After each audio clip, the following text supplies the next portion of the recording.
This is Eat the Rules, a podcast about body image, self-worth, anti-dieting, and intersectional feminism. I am your host, Summer Inanen, a professionally trained coach specializing in body image, self-worth, and confidence, and the best-selling author of Body Image Remix. If you're ready to break free of societal standards and stop living behind the number on your scale, then you have come to the right place. Welcome to the show.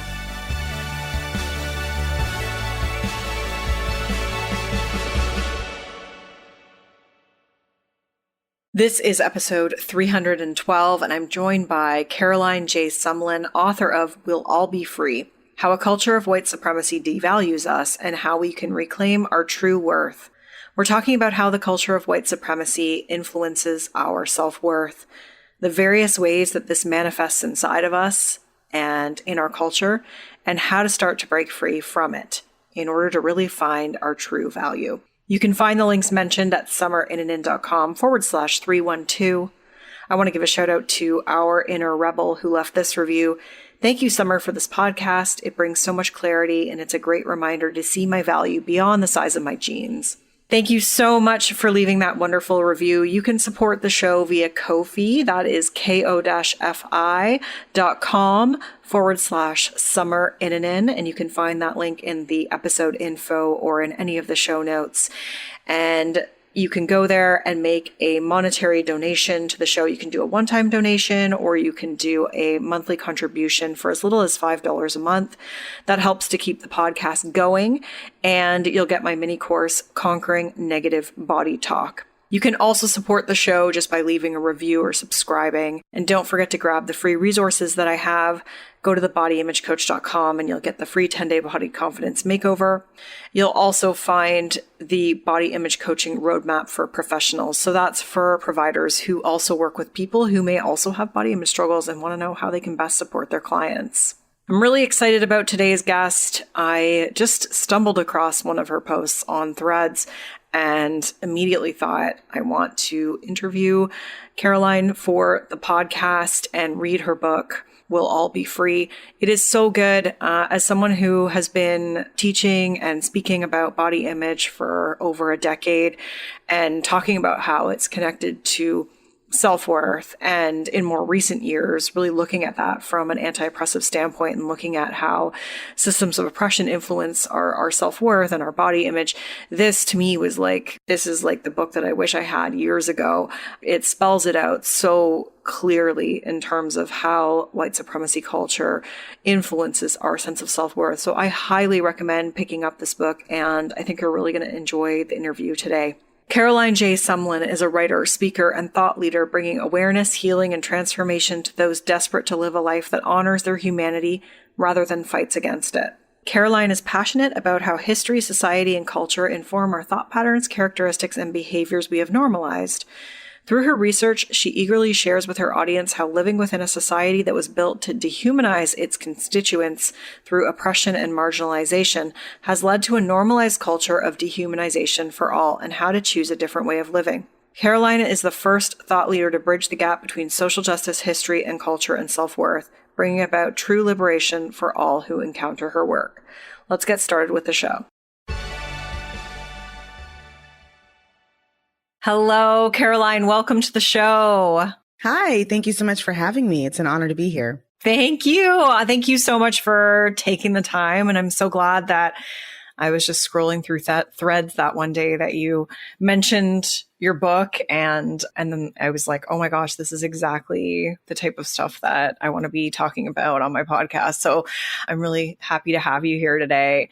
Why don't we start by having you share just a little bit about what prompted you to write We'll All Be Free? Like how did you kind of connect these dots? Like how did you get to this place where you wanted to write this book? Yeah, absolutely. Well, I started to connect the dots in my own, when I say connect the dots, I should clarify between white supremacy culture, and the way we see ourselves in my own research about white supremacy, because I wanted to dive deeper into why we lived in I shouldn't say lived past tense, why we live, in a society, for lack of better words, that just seem to hate Black folks. I was at that point. And I've been at that point before. This was a question that I had honestly asked myself throughout my childhood, really, because I had learned to essentially just accept racism, right?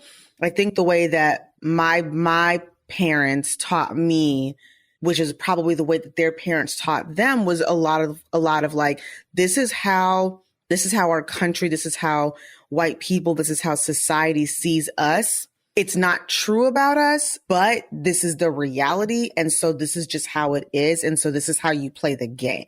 And I got to a point where I was like, well, how there has to be a reason. I was like, when did this start? When did when in the creation of modern society, did we go from a world where there was no anti-Black racism to a world where anti-Black racism was the norm? And I began diving into the concept, the idea, the truth of white supremacy. Because if you learn anything about white supremacy ever, which most people don't, most people in school history classes, unless you are choosing to study that at a collegiate level, aren't going to learn what white supremacy is, maybe beyond white supremacist groups, right? Which of course I knew about at a surface level. But I had never actually learned what white supremacy was as a whole. And when I researched that and dug deeper into the fact that it was not only systemic, but a culture that emerged from it, and began learning about the traits, the characteristics of it all, these dots began to connect for me like, oh, wait a minute. White supremacy is not just about ensuring that white people are at the top of society. White supremacy is about ensuring that whiteness is our only accepted norm, standard. It's a degree of excellence and superiority and exceptionality that, in order to maintain systemic white supremacy, cultural white supremacy has emerged to ensure and to help aid in that maintenance of that, right? And so the more I learned about the traits such as perfectionism and individualism and progress being like bigger and better and more and quantity over quality, and even began looking at the media and began looking at how just all the white images were always dominating all of the commercials and all of the magazines and all of the idea of what the quote unquote correct body was supposed to look like. I just kind of began realizing, like, oh my goodness, this is why I've struggled so much. This is where my constant thought reel that has been playing in my head my entire life comes from this idea that I have essentially been brainwashed to believe that in order to be worth anything in this world, I have to subscribe to this. And I had fallen right for it. I had spent most of my life really embodying most of the characteristics of white supremacy, including the idea of what I believed a perfect body should look like, so that I could be what society told me was worthy. So when I connected those dots, that's when my research began to shift. That's when my writing began to shift. And then that's when I realized this is what the book is about. This is the meat of it. This is what people aren't talking about. People are beginning to talk about racism. People are oftentimes talking about systemic racism and how it impacts us, but very few people are talking about, how does white supremacy make us see ourselves? And that's where that came from. Yeah, amazing. Thank you for sharing that. And to that point, not a lot of people, if any, are really talking about how systemic issues influence our self-worth, and specifically white supremacy culture. It's predominantly seen as an individual issue and something that you self-help your way to, and that it's, it's something that I don't want to say it's necessarily your fault, but I think a lot of people believe it's their own fault. Like, they believe there's just something wrong with them or there's something broken, instead of looking at, like, where did that come from? Exactly. And I think what's so great is you go back, like, historically, to be like, okay, well, let's actually look at where this came from across beauty, across hustle culture, across the school system and whatnot. Exactly. And that's because I, just like you mentioned, I felt like it was my fault, that there was something wrong with me, and that if I wanted to beat this, I needed to fix myself. I needed to just be better. Just be better. Very blanket sent, but just be better. Be perfect. Not realizing that there were so many layers to unpack about where that was even coming from. So it was so freeing for me. And I was hoping that in writing the book, it would be freeing for others as well. Absolutely.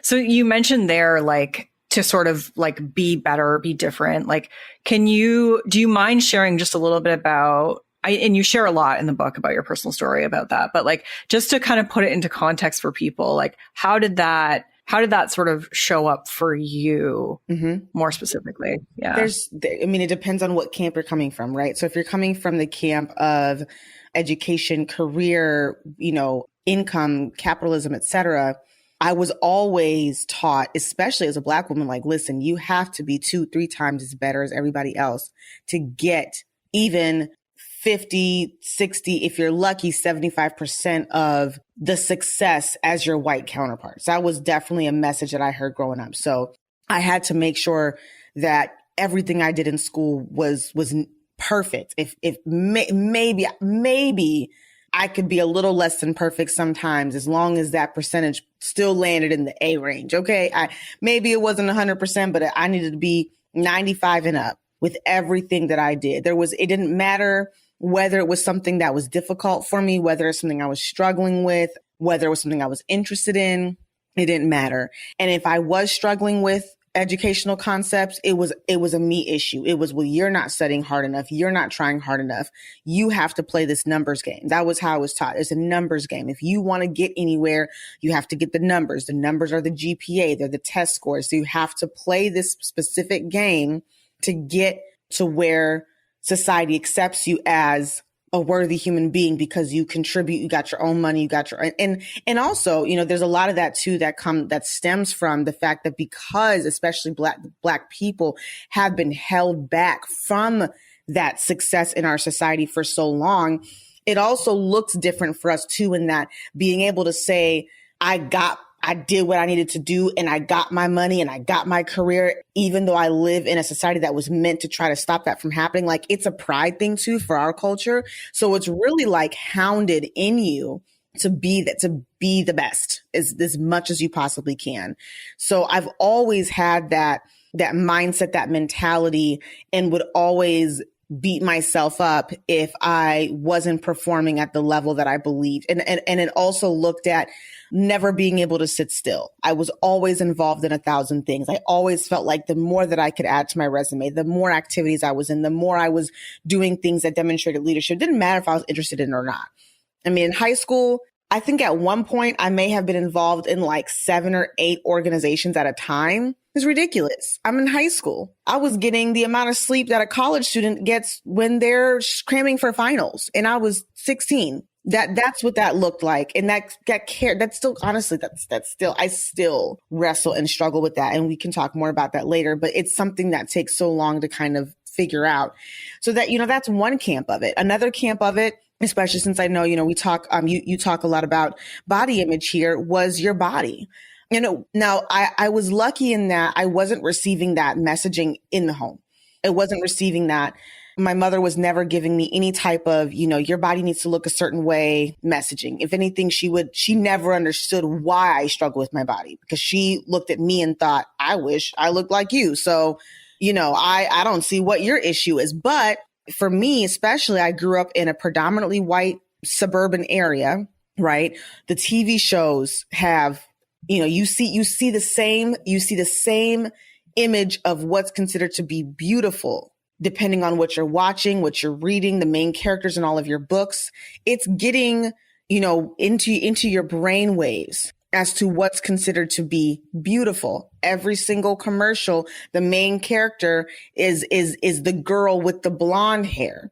If you're, watching a TV show, it's always the sidekick or the best friend or the bully who was maybe a person of color, or if not a person of color, could have been a person with a larger body size. That imagery is always being portrayed, right? But who was always the main character? Who was always the one who was considered to be the best? They always looked a certain way. You saw it when you were, walking down the aisles of Target, and still to this day, right? Like every one of those, I would be obsessed with those women's magazines or those teen magazines, Cosmo Girl, da, da, da. And even at that point, how to get your abs, what such and such celebrity does for a flat stomach, right?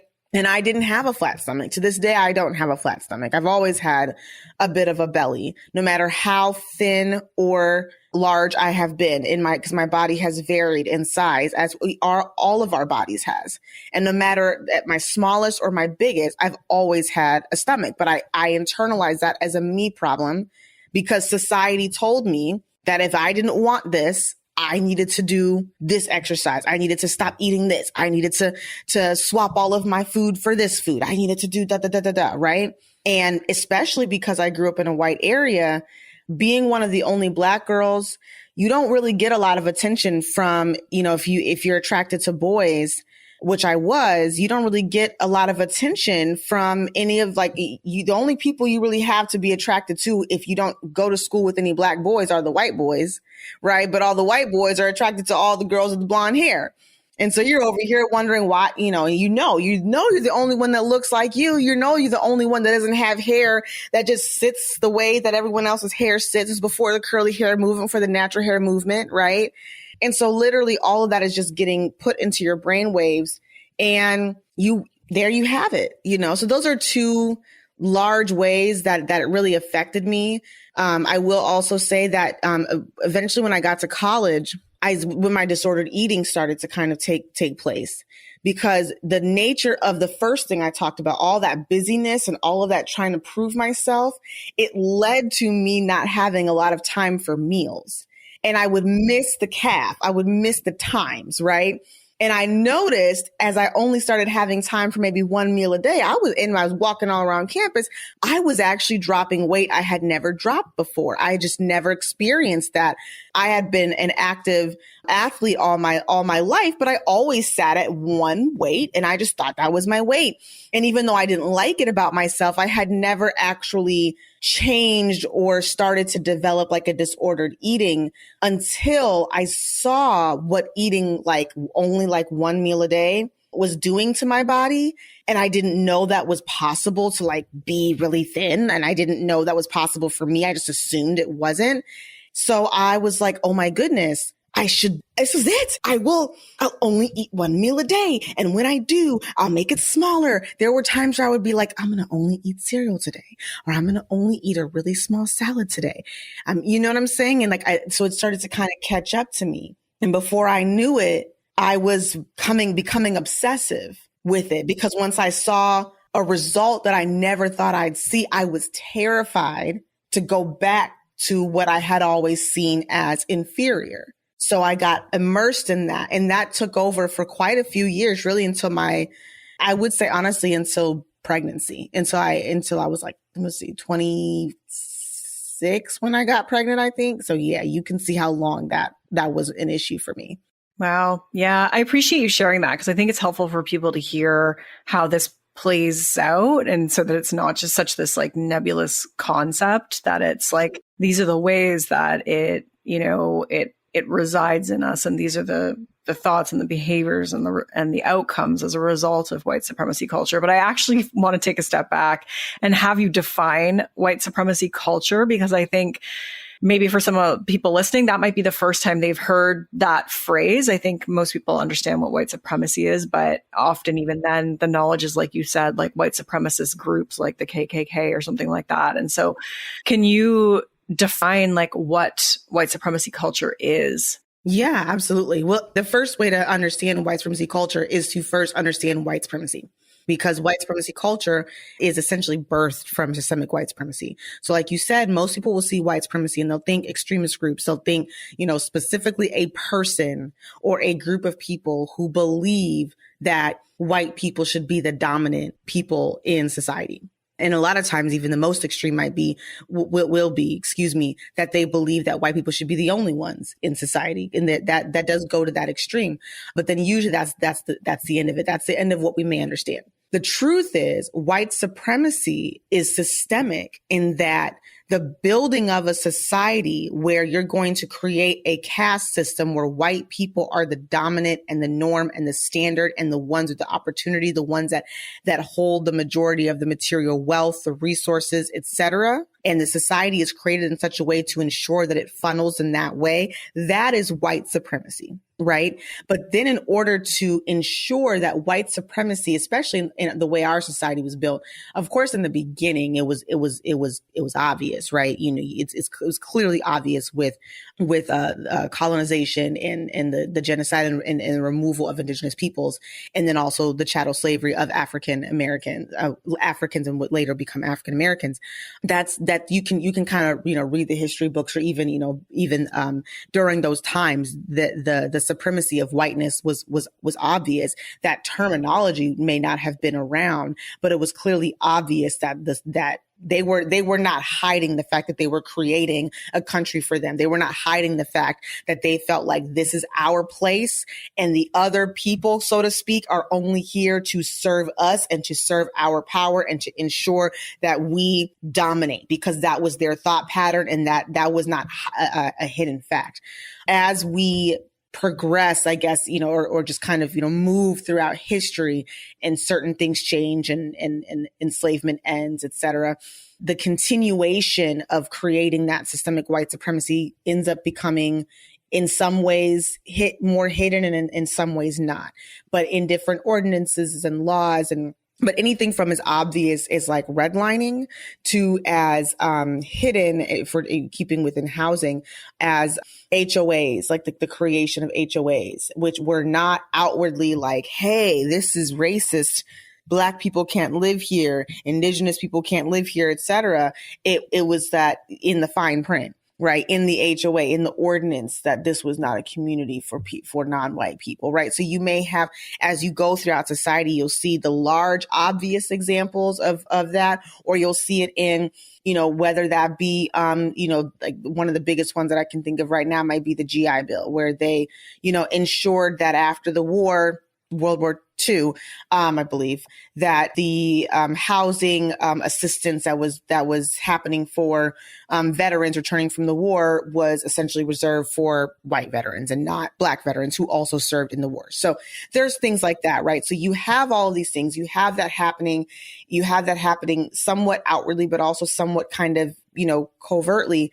And in that, you essentially create this idea that even though you are the society and the people who are running it are ensuring that whiteness maintains in a you know, at the top, essentially, that the idea or the narrative that's being written is that, but it's because we're better. It's because we earned it. It's because we have the education. It's because we have the qualifications. It's because this is the standard, right? So the standard of professionalism, when we think of that and we think of like that white man in a suit and the way they speak and this, that, and the other, that's only a standard because they said so. They decided that because they were the ones with the power to do so, right? That's where that standard, so to speak, comes from. And if you do that because you want to make sure that a standard that you have is essentially untouchable, you make it harder for other people who may not have access to what you have access to because you've been the one to restrict it. But then you say, what you literally say is that we didn't restrict it. They're just not good enough. They just don't have it. They're just not educated enough. It's not our fault. We made the money. They should make the money, right? Even though you're literally stealing the wealth as you're saying that. So it ends up fusing a culture where what's normalized now, we get to modern day society and our beliefs in what is standard or what is superior align with racist ideals and whiteness, but we don't see it because it's so normalized. And that's where that culture comes from. And it's in literally every sector of society. You can see it in education.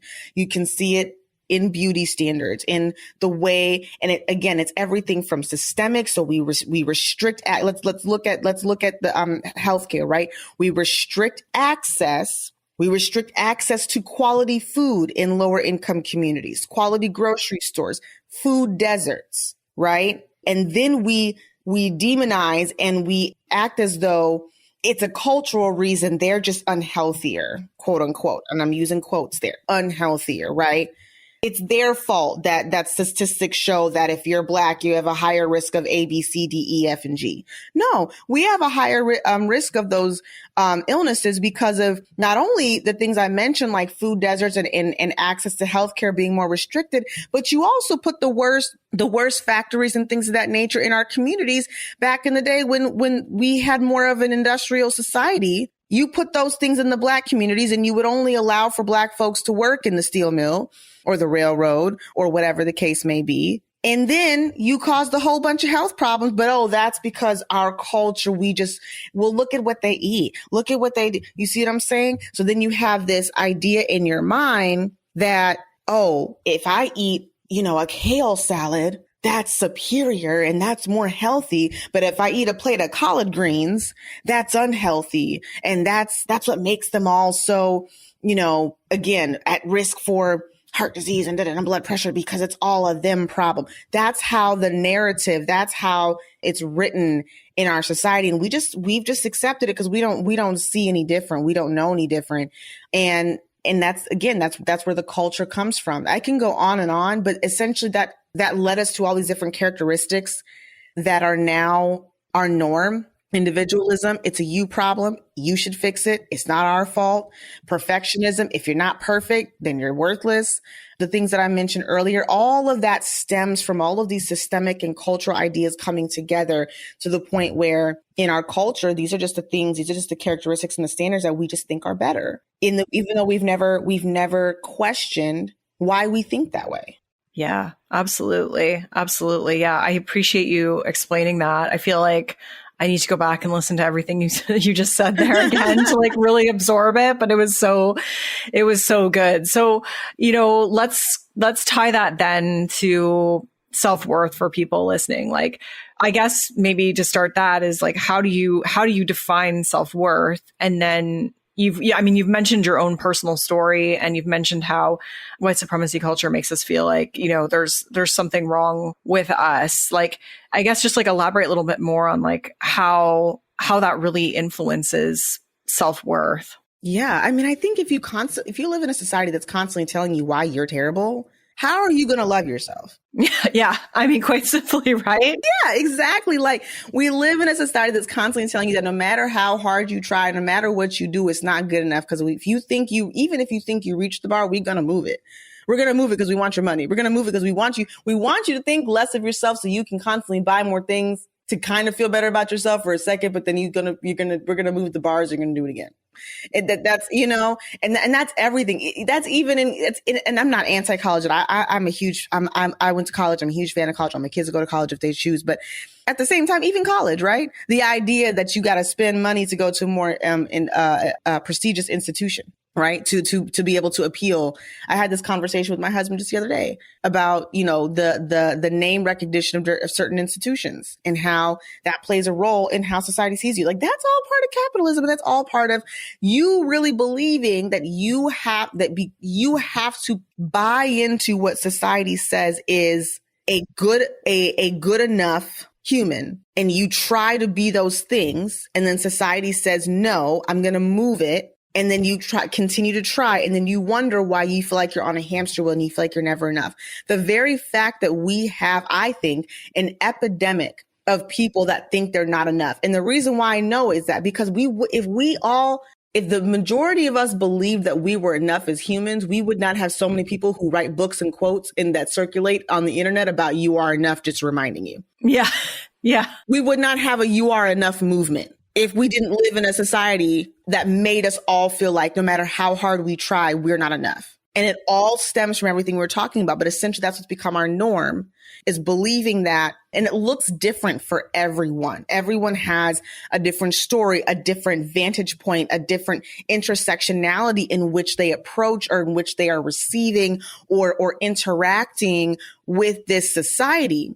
But it essentially comes back to this same idea. I'm not doing enough. In what other society do people think I shouldn't sit down and rest? I feel guilty for this. Right. And you know what I'm saying? In what other society are people, more praised more for the less amount of sleep they get because, oh, you hustling, you're grinding, you're showing, you're pulling yourself up by your bootstraps. You're doing more and more and more. Those people that are doing more and more and more are literally chasing a concept of enoughness that society has essentially attached the most quote unquote elite whiteness to, and then put it way over here like a dangling carrot and then constantly moving it. Yeah. To the point where and this is the thing that I always want people to understand from my work is that it affects you no matter who you are, no matter how you identify. It may affect you again differently, or maybe not as, I don't want to say severely, but just, I don't know, differently, depending on, again, whether or not you exist in a marginalized body or not, or in how many ways you exist in a marginalized body, right? Like we all have to understand our privileges and our marginalizations, right? We're both women. That's a marginalization. I'm a Black woman. That's a little bit more of a marginalization. I'm cis het though. I'm not a member of the LGBTQ plus community. So if I was, that would be a further marginalization, right? So the more marginalized you are, unfortunately, the more you are further away from like this. There's this wheel. I actually use it in my talks. And it's like at the very center of the wheel is like, male, cis het, white, elite educated, right? The wealth, able-bodied, all that. And then it kind of pans out from there. So the more you pan out from there, the further you are from like that pinnacle of what society deems as to be the most worthy. But like there's literally almost nobody except for the most elite white cis het men that are wealthy that exists in that center. So all of us are trying to find ways, not even realizing we're doing it. Because if someone was like, oh, you really want to be a cis het white rich man? No, I don't want to be that. But clearly what society does is ensures that if I'm not that what I have access to, how I feel about myself, how I constantly feel like I'm never doing enough, that I don't never have enough money, like all those things exist because I'm not that. And then therefore feeding this idea in my mind, I must not be good enough. Because then again, even though society's withholding that from you in so many ways and telling you that you're not worthy unless you are those things, society's also telling you, and it's all your fault, right? It's like somebody stealing all of your money and telling you it's your fault it got stolen. No, it's not. You stole it. So that's, I hope that answered. I don't know if I feel like I just veered off on 17,000 different things, but no, that was really, really good. And the wheel is the power and privilege wheel. We use that in our course too. It's super helpful. The name of things. Yeah. Just for people if they want to Google it, because they can look it up and see where they sit on the wheel. Because like some of the things are more salient than others, but it's helpful for just understanding like your own privilege and like whether you're kind of sitting more in the mainstream or the margins. So I feel like I feel like I could talk to you for like 3 hours plus, but, and you go into it in your book, like what the antidotes are to some of these things, like, what this is, if perfection is the thing, like, here's what we want to aim for instead.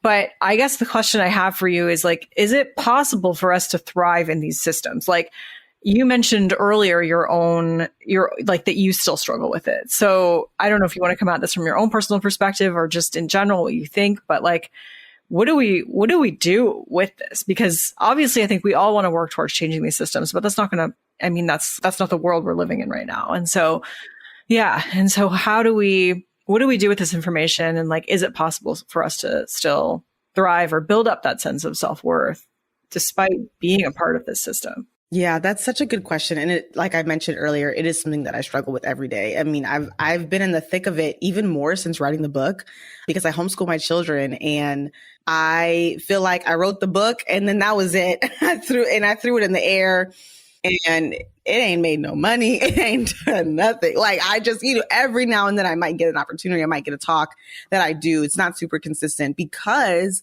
if you are going to be quote unquote successful the way that the world tells you to be successful, society demands success from you. It goes back to that numbers game that my mom told me about when I was in high school. But I'm not able to play the numbers game if I'm, being a mom and homeschooling or just even trying to be a freaking human being, right? You can't be a human being and be a robot. But society wants you to be a robot, right? So you're constantly wrestling with, oh, shoot, I should be doing more, getting frustrated with yourself. And so the answer to your question is, well, first of all, you said, can we thrive in these systems, which I love the word. because it's such an important word. We've gotten so used to accepting survival that we forget that we deserve to thrive. We don't just deserve to survive. I mean, of course, there's going to be seasons where that's it. And that's great. That's life. Don't feel bad if all you can do is survive right now, but never settle for just survival. Always know that a season of thriving is what you deserve, and that you will get there.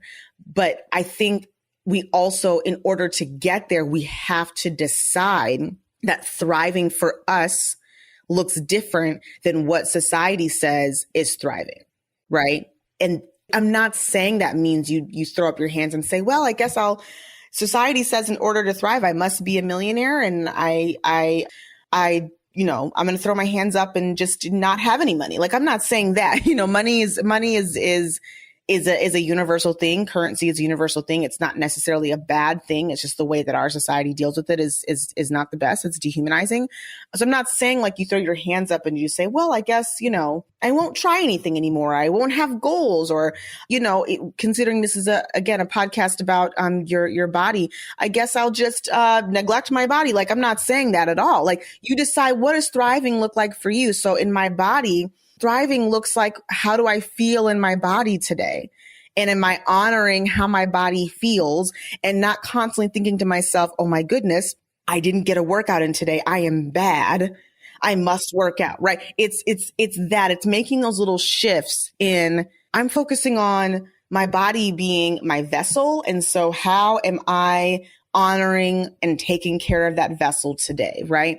Thriving in other ways, whether it's in your parenting, whether it's in your career, you're going to have to ask yourself, what does that look like for you? Does that look like more boundaries that you set in the workplace to make sure that you are not allowing yourself, even when you feel pressured to succumb to that hustle culture?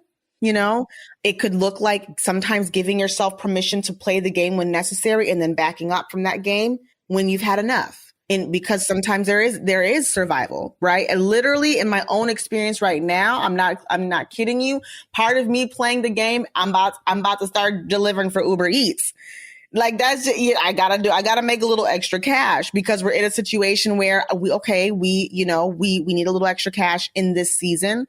And my work, my being an author and being a speaker is not making the money that I hoped it would make. And in order to continue homeschooling, we're going to need a little extra cash every month. So I'm going to have to do some side hustling, so to speak, and drive for Uber Eats a couple days a week, because that may be a season that I'm in where I may have to play the game, because there is a reality to the society that we live in. But am I going to put my worth on that? No. And that's a daily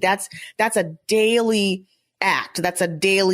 That's journalism, that's mindfulness practicing, that's self-care practicing, so that we detach our worth and our humanity from what society is demanding of us. And then we decide we have the choice in how we move throughout society, and being okay with that looking different in different seasons. Yeah, thank you. I really appreciate that. And yeah, I think it's a daily thing. It's not just something that you're done with. It's like it's insidious, and like we have to be mindful of how it's found its way into us, and bring awareness to those thought patterns and those beliefs to try to choose differently for ourselves. And I think your book does such a good job of laying it all out with respect to the history, the different ways that it shows up, the different systems that it has influence over, and how that influences us, and then how to start to kind of, think through that and notice how it's showing up. And so I highly recommend it to people. I think it's like a must read. It's one of those books that I feel like I'll be recommending to everyone, because it just is such an important way to be talking. I don't think we can talk about self-worth and body image without talking about that. And so I appreciate your work so much. And I thank you for being here today. Where can people find more of you, Caroline? Well, thank you so much. You can find more of me is a little intermittent right now because life is lifing. But I spend most of my time on Instagram. So that's just at Caroline J Sumlin. And like we met on Threads. I spent a lot of time on Threads as well, which is also at Caroline J Sumlin. My website is carolinejsumlin.com. All of the articles, I write a lot of articles. I haven't written one in like a month, but I have a lot of articles about all these things that I talk about. And you can find all of those on Substack or my blog because I publish them in both places. So if you're not on Substack, you can go to my website, click articles, and you can read a pretty decent amount of articles there if that's interesting for you. And of course, my book is available wherever books are sold. That's physical as well as Audible and Kindle or whatever, however you read your books, or you can request it at your local library, et cetera, et cetera. Amazing. Thank you so much, Caroline. It was lovely to have you here today. Rock on. Oh, thank you. Thank you so much. I feel like this is one of those episodes that I even need to go back and re-listen to because there was just so much good information in it. I hope you enjoyed it as much as I did, and definitely go pick up a copy of We'll All Be Free. I think it'll change your life. I will link to all of that in the show notes at summerinnanen.com/312. Thank you so much for being here today. Rock on. I'm Summer Innanen, and I want to thank you for listening today. You can follow me on Instagram and Facebook at Summer Innanen. And if you haven't yet, go to Apple Podcasts, search Eat the Rules, and subscribe, rate, and review this show. I would be so grateful. Until next time, rock on.